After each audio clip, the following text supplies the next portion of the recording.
The following program may contain coarse language, violence, nudity, mature subject matter, or scenes which may not be suitable for all viewers. Viewer discretion is advised. All Hit Radio.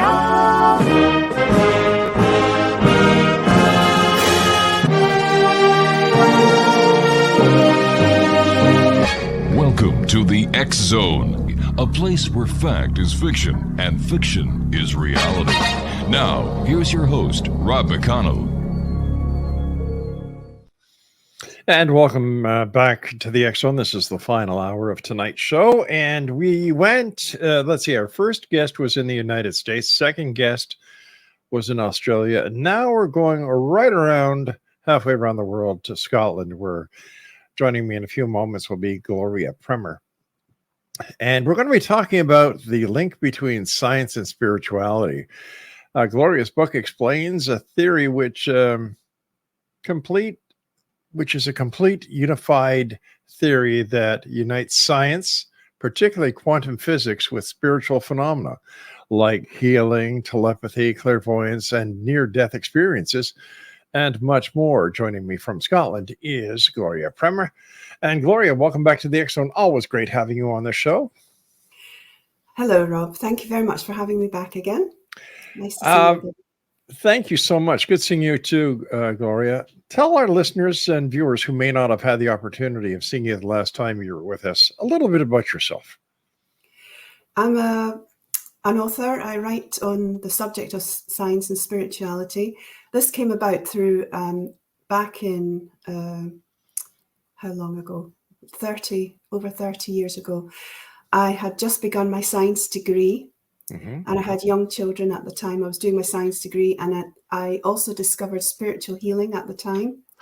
And I began to practice spiritual healing, and I was witnessing what would probably be called miracles. We would call miracles, in other words, the unexplainable.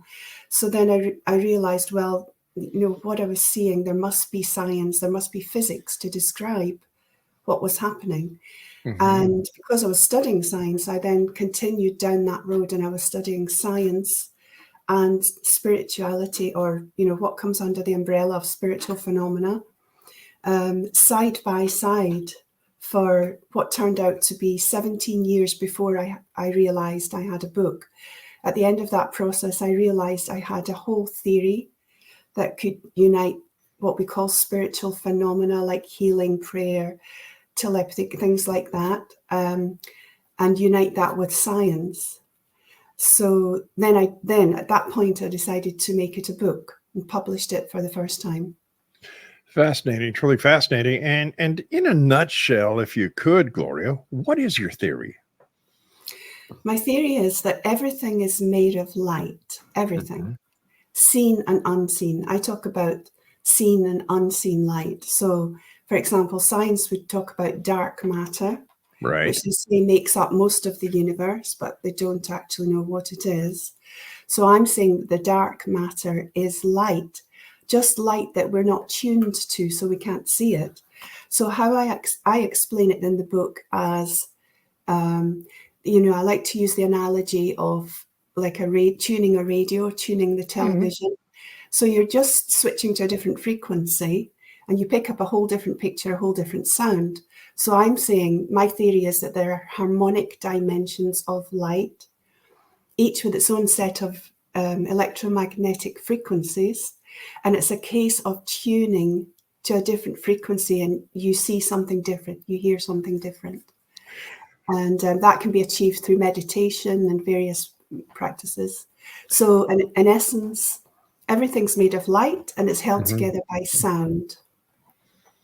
So going back to the 60s, the hippies had it right when they were saying good vibrations, and everything had a vibrational context to it. Absolutely, yes. I know that was before your time, but that's my time, you know, the good old Haight-Ashbury times, and make love now or give peace a chance. They had the right idea, but I really believe that the hippies were just a little bit ahead of their times. Now, Gloria, what evidence is there that everything is made of light? Well, my main evidence is, in quantum theory, they say that the particles, the tiniest particles, subatomic particles, are made of energy, but they never say what kind of energy because they don't really know. Right. And they know that this energy is constantly moving. So the particle is constantly vibrating, constantly moving. And they just say it's, spinning energy. Well, my biggest argument that it's light is because light has no rest energy. In other words, it never stops moving. Light never stops moving. So is it safe to say that light is constant? Yes. Gotcha. Yes. Light is constant movement. It never stops. So I'm saying that the energy that they refer to in quantum physics with the particle is actually light because it never stops moving. So that's some evidence of everything being light. Now, the other evidence is I say that everything is held together by sound. Yes. So the sound I'm referring to are another thing to call them is the morphic resonance templates. There's a lot of experiments have been done, and I did my own experiments in this, where you take a plate and scatter some kind of material on it, sand or powder or something, hold a frequency generator next to the plate, and the pattern forms immediately from the material. There's lots of videos online that people can see this, and it's not just 2D on a plate, it's 3D as well. Experiments have been done with 3D experiments where they were able to create shapes and forms out of sound, and you change the sound and the pattern changes. So I'm saying these templates, and I'll give evidence of the templates, are what's holding matter in place out of light. When the light wave, like any material, encounters the sound plate, it has no choice but to take its place in the pattern. And we see that in the experiments. Now, there's two other pieces of evidence I can give you right now. Sure, please. Marcel Vogel, who worked for IBM in the 1960s, was working with liquid crystals, and he discovered that he was able to grow crystals using sound. They actually grew from sound, particular frequency. But not only that, he saw a field, a shape, an electrical field, he called it, around where the crystal grew into. So in other words, the crystal grew into the shape of this template. So that's evidence of a sound template. And then the other piece of evidence I can give you is in the 1940s, 50s, electrical engineer Harold Saxton Burr was doing work on seeds and seedlings and eggs. And he also discovered this field, a biofield. He also called it an electrical field that was the same shape as the adult animal or the adult plant around the seedling or around the egg. And so the egg grew into the shape of the field, the seedling grew into the shape of the existing field. So that's another piece of evidence of this field, sound field, being in existence prior to the organism growing into it. So it grows into the shape of the field. How do we relate the fact that everything is made of light? How do we bring this into the paranormal? How do we bring this into spirituality? And what comes under the term spiritual phenomena are many things, as you know. Yes. Healing, prayer, that experience a lot of people have. It's very common where you just know when someone's about to call you, or you know who's on the phone before you pick up, things like that. There's many near-death experiences, things like that, which are all well documented now. So those types of things come under the umbrella of what we call spiritual phenomena. And I explain in the book how these are all based on light. For example, healing. When you're about to do healing, for someone, you tune in just with your consciousness, you tune into a source. Now, it may be different for different people. When I do, I tune into light and I see white light, and there's a divine aspect, there's divinity involved with it, but people have their own way of doing it. But so because I know of the other harmonic dimensions of light leading ultimately to the source of light, so that's where I connect. You connect to the light and then you sort of download the light, using today's vernacular. And then you see remarkable results when that's done. So that's one way. One common thing that we know of is healing and prayer also. There's been many experiments done with prayer where double-blind studies, so people praying and people being prayed for don't know who's receiving it. And the results have been consistent that, yes, it's reaching them, something is having an effect. So I'm saying because everything's light, we're tapping into this field of light, which is the light waves, which are everywhere, constantly moving. They're just everywhere. And so the spiritual phenomena, many things that we know of that happen, even telepathy, you can send information anywhere instantly. There have been quantum teleportation experiments also, which have been really done. Yes, and they've been able to transport a piece of information from one place to another instantly. So that shows, and quantum physics would call that entanglement. So we're not talking about the teletransportation like we see on Star Trek. We're actually Yes. We are. Well, what they've done at the moment is transferred information from one place to another instantly. Now, So what kind of information would that be, Heather? Well, for example, a piece of music. Professor Gunther Nimps, Cologne University, transferred a piece of music. It was a Mozart piece at 4.7 times the speed of light. Wow. That was an early experiment. Yeah, proving that proves that there are faster speeds of light, which is also central to my theory. But teleportation, there have been a number of studies done, experiments, Australia National University, also in the University of Calgary, where they have teleported a piece of information. So that's like you could say the first step towards the Star Trek type of teleportation. Where instead of taking information, we take a physical matter, something that is physical. Fascinating. Yeah. Gloria, you might have to take a short break. But before we go, what is it like? How does it feel to know that you are on the cutting edge of bringing science and spirituality together? As a professional scientist who's making all these discoveries with your research, my hat is off to you. You're one of my favorite scientists that I've ever talked to. And it's, but what is it like to be you, knowing what you've uncovered? Sometimes it's the most frustrating thing in the world, Rob. Why is that? Because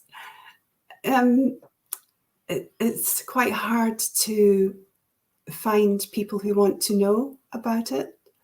I do give talks when invited. Sure. And so the type of people who turn up for the talks, yes, they are interested. But in the population at large, yes, a lot of people are just not really thinking along those lines. But it's my passion. And I really feel that I feel I have something here. Right.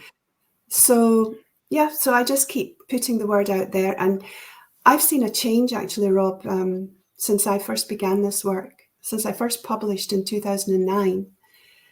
There's been a big change, actually, in people becoming more interested in these types of subjects. And I'm sure you have noticed the same thing. Sure, I have. And it's because of people like you who do the research, who have the scientific credentials to back up the work that is being done. And my hat and respect is always with you, Gloria. Thank you, Rob. Appreciate Please that. stand by. We've got to take a break. Exonation, fascinating lady. How can people find out more about you, Gloria, and where can they get your book? Yeah, the book's online on Amazon, probably the easiest way to get it. And my website is itsalllight.co.uk. All right. Gloria Prema is my very special guest. We're going to be talking to Gloria when we come back from this short commercial break. And once again, Gloria's website is www.itsalllight.co.uk. This is the X Zone. I'm Rob McConnell. Gloria Prema is my special guest. We'll both be back on the other side of this break. So whatever you do, don't go away. And welcome back, everyone. Gloria Prema is our special guest. Her website is itsalllight.co.uk. Gloria, what does this tell us, and what does quantum physics tell us about other dimensions? Does the "it's all light" have anything to do with the other dimensions that you talk about? Yes, because, Rob, I explain in the book that the same principles apply to all the dimensions. So, the spiritual phenomena I mentioned, the spirits and the place that people go during near-death experiences, etc. So there's evidence, so much evidence of that now, that people report the same things, that the other dimensions are real. Now, the theory follows through with explaining that because it's already been proven that there are faster speeds of light, as I mentioned. So this means that, and I'm saying everything's made of sound. I also explain that sound is slow light, because when you play any note 40 octaves higher, it produces a color. So sound and color are linked through speed. Now, so all the dimensions have their own range of frequencies within them. So the same principle follows through all the dimensions. And this is the home, I explain in the book, this is the home of spiritual phenomena. How does your theory explain the commonly reported near-death experiences? Yes, well, one of the common features of near-death experience is people often report as soon as they pass over, and often this is even documented, on the operating table when they pass over, and confirmed dead, sometimes for several minutes. But the common thing they report when the ones who are revived and come back, they report seeing usually a light up in the corner somewhere, which becomes like a tunnel, and then they feel themselves being drawn into the tunnel. So I explain this as, because a tunnel is a vortex, central to my theory is the vortex principle, which is the spinning of the subatomic particle of light, the spinning of light. So it's the same principle as the tunnel of light that people see, which is a spinning vortex, which draws everything into itself. It's the same principle. And that follows on through the dimensions. I explain in the book how this vortex principle is the method by which we can enter another dimension. Now, it doesn't necessarily have to be a tunnel that you see, but through our consciousness, we can access other dimensions. We may not see a tunnel, but that doesn't mean that there is some form of vortex principle that's, enabling us to be in another dimension. So it's the same principle. I explain the same principle through all the dimensions. Well, how would somebody from this dimension with this physical essence called Rob get into another dimension? Yes, and I'm not saying I've done it. Right. But I have studied and researched many people who have done it. And it can be done, Rob, through, like I mentioned earlier, the principle of the tuning, tuning to different frequency, like the radio or the television. Yeah. And the ways to do that, in yogic practice, there's various yogic practices where you can alter your consciousness, various meditation practices where you can alter your consciousness. Kundalini yoga, maybe one. Now, yes, I haven't done it, but I've had some very odd experiences. Well, I say odd, but they're not so odd now. But I've had experiences where I've experienced what I would describe as other dimensions quite spontaneously. And that's perhaps the most common way it happens, spontaneously. For example, Rob, you've probably heard of people who have been in a serious accident, and they perhaps are very seriously injured, and if they're lucky enough to recover, they come back, and they often report that as soon as the accident happens, and even sometimes just prior, so it's like there's a grace period where they're extracted from the pain of the accident. Right. That's quite common. And they often report seeing themselves from above. They're looking on the accident from above. They're watching the whole scene below as it's happening.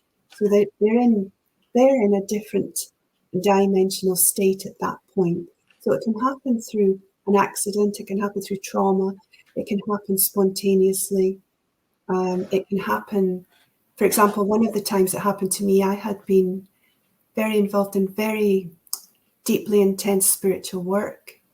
And it was as a result of that, I just woke up one night and I saw something that was of another dimension. So it can happen that way as well.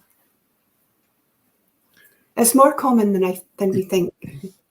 Based on your scientific expertise and your work in quantum physics, how many dimensions are there, or could there possibly be? I don't think we know at this point. Really? Quantum physics says there are 11. They believe there are 11. But as I say in the book, I think there could be many, many more. Higher dimensions and lower dimensions. Would the multiple dimensions explain apparitions that sometimes people see, where the dimension is very close, or could there be a flaw or a hole in the dimension, and that's why some people see ghosts or have interactions with entities that there's no other explanation for? Yes, and that's how it happens. As I say, it can be spontaneous.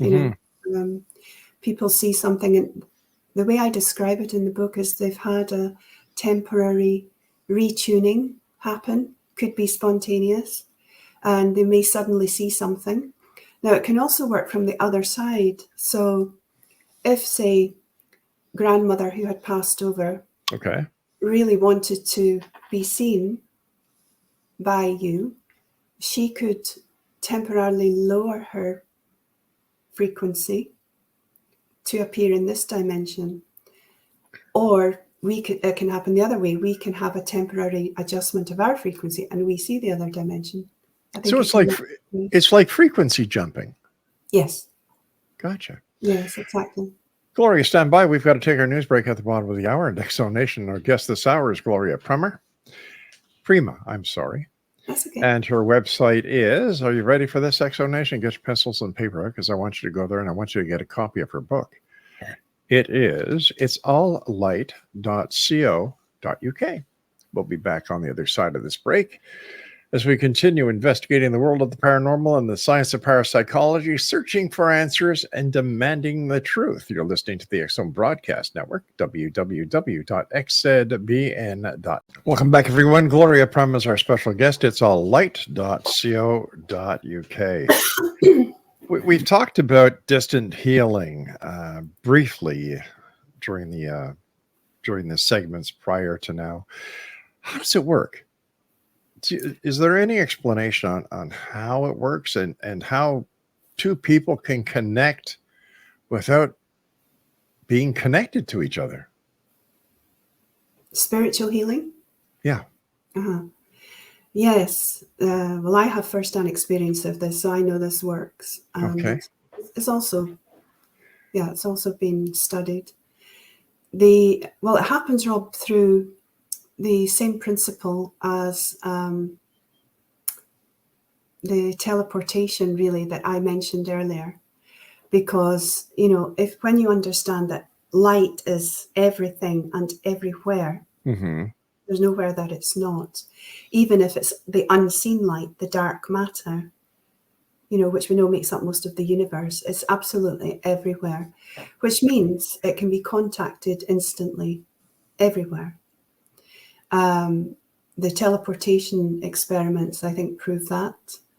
And also spiritual healing. If you send with intention spiritual healing to someone on the other side of the planet, they will receive it instantly because the light is already there. And in a sense, we're not really sending it. But we are intending, with our consciousness, we are intending to send the healing, and it reaches them instantly, and they can feel. But how do we find that one person out of all the people in the world that we want to send that healing to? Oh, you don't need to. Yes, you don't need to find the person. So, I wouldn't send it to someone unless they asked. But okay, the fact that they've asked, right, means that they're willing to receive it. So then I would just go through my process, do it with intention, that they receive it, and they would receive it because, as I say, the light is already there anyway. And it's just, and prayer experiments have also proven this. I mean, it's the same thing, really, because you're having someone with intention connect to the source of the light, however they see it, and send it with intention, and it reaches, they're not really sending it, but they're intending, and the person receives the healing because the light is already there. Right, because light is constant. Yes. Where does it's all light fit in with consciousness? Yeah, well, I give evidence in the book also of experiments that have been done with consciousness, and one quite well-known one was the cheek cell experiment, it's called. And this was conducted by the US Army, where they took volunteers they took the cheek, scraped cheek cells from inside the mouth, put them on a slide, and they then showed the volunteers a movie of something really disturbing, like Nazi atrocities. Oh gosh, yeah. All right. And they measured the cells on the slide, and the cells reacted. They measured the immune response and various things, and the cells reacted as if they were the person. So in other words, the consciousness of the person was in the cells, and these cells were separated by a distance, and they reacted to as if the person was, watching the movie. Then they showed the volunteers a movie of the work of Mother Teresa, so the opposite, and measured the cells, and they again showed an enhanced immunity and reacted as if it was actually the person that was hooked up to the polygraph machine. So that experiment proves that consciousness exists in the cells, and that experiment was repeated over time and over distance, and it made no difference. The cells still reacted in the same way. The consciousness was still in the cells. That is fascinating. Truly And fascinating. that hooks up with what I was saying about light being everywhere. I equate light with consciousness because they behave in the same way. My final question for you tonight, my friend, is why do you conclude that love is the aim of our evolution? In the book, I describe experiments that have been done with love on love and how it changes our biofield, our energetic field. These have been done by the Heart Math Institute in Boulder, Colorado. They've done experiments over many years showing that when we come into a state of love, when we feel love and compassion, they can measure the it's an electrical, which is a light field around us, that when we're in the state of love, the field is coherent and expands dramatically when we're feeling love. So it's like a torus field all around the human body. And from the heart, especially, it extends outwards, a long way. Sure. So they've done lots of experiments on this. And the physicist Dan Winter, I mentioned him in the book, he did experiments where he hooked himself up to an ECG machine and he recorded his heart waves. Now, when he got into a state of love and compassion, the heart waves from being incoherent, in other words, all over the place, they've been settled into a coherent pattern. They embedded and became coherent. So that happens when we feel love. So in physics, we know that coherence is extremely powerful. A level of coherence would be a laser, for example. So a laser is extremely powerful. Now, Professor William Tiller did experiments on this field for many years, and he said that he concluded that when we switch on a light bulb, for example, all the photons come out scattered all over the place, so we never see the full power of the light bulb. But he said if you could arrange for those photons to come out coherently, he said the power of that light bulb would be 100 to 1,000,000 times, 1,000 to 1,000,000 times that of the sun. Wow. So as I argue in the book, and in the last chapter, I talk about this, knowing that through the experiments, through heart math, etc., we know that love creates this enormous field of coherent light. And then linking that with Professor Tiller's experiments and what he says about the power of coherence, I conclude that what does this tell us then about the power of human love? All you need is love, according to John Lennon, and I certainly do agree. Yes. Gloria, I want to thank you so much for joining us tonight. Always a great pleasure. Take care of yourself, my friend, and I always look forward to sharing anything new that you find, because you are one of the hardest scientists, if not the hardest working scientist, that is making the connection between science and spirituality. So until the next time we meet, take care and blessings to you and your family. Thank you, Rob. Same to you. Thank you so much. Bye-bye. Good night, Gloria. And that's it for this segment, Exonation. I'll be back on the other side of this this break as we continue here from our broadcast center and studios in St. Catharines, Ontario, Canada. Don't forget, you can always send me an email, exon@exonradiotv.com, and visit our website, www.xzbn.net. And on Channel 32, Simul TV is the X Zone TV channel. I'm Rob McConnell. Whatever you do, don't